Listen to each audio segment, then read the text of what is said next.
Hi friends, ఇగో ఈరోజైతే ఆనప గింజలు పెడుతున్నా. ఈరోజు శుక్రవారం పెట్టాలని పెడుతున్నా. మళ్ళీ రేపు ముల్కశిర కార్తీ, ఇక ఈరోజు పెట్టాలి. ఈరోజు రోన్ కార్తీ లాస్ట్. అయితే ఈ టబ్బులో మాత్రం పాదులో పెట్టాలి. ఇది శంకు చెట్టు.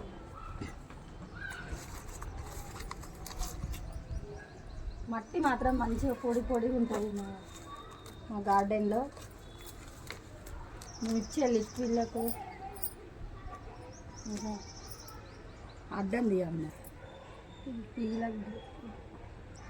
ఆనప గింజలు అయితే పెడుతున్నా. మంచిగా రావాలని మీరు ఇట్లా కోరుకోండి ఫ్రెండ్స్.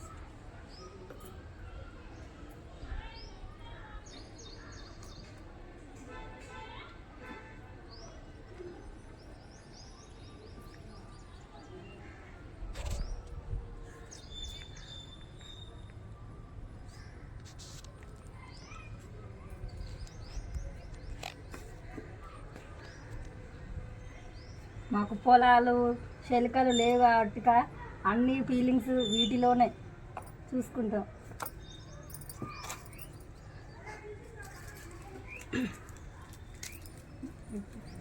ఇగో దీంట్లో మెంతులు అయితే మంచిగా వస్తున్నాయి.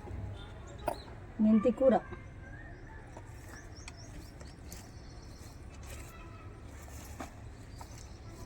మట్టి అయితే ఏ తొట్టిలో చూసినా కానీ గుల్లగానే ఉంటుంది. ఎందుకంటే మనం ఇచ్చే లిక్విడ్స్ అట్లుంటాయి. ఈ చెట్లు అయితే ఎంత తీసేసినా వస్తున్నాయి. వీటితోటి ఏగలేకపోతున్నాను నేనైతే.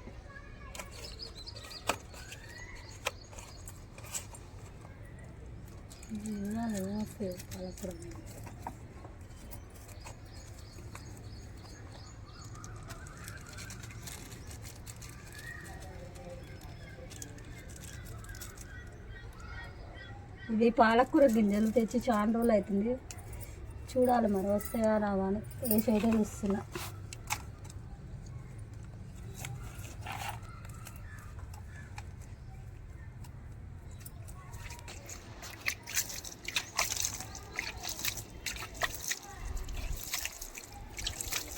మెంతి కూర అయితే 10 రోజులకి రెడీ అయిద్దంట. చూడాలి.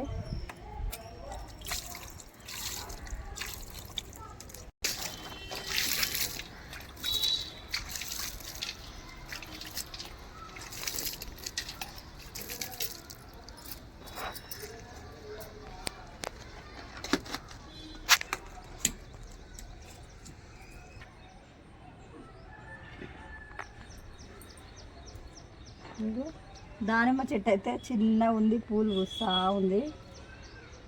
ఎన్ని పూలు పూస్తుందో ఎన్ని రాలిపోతుందో అన్నీ అయితే. ఇవంతా గంగపాయల కూర వస్తుంది.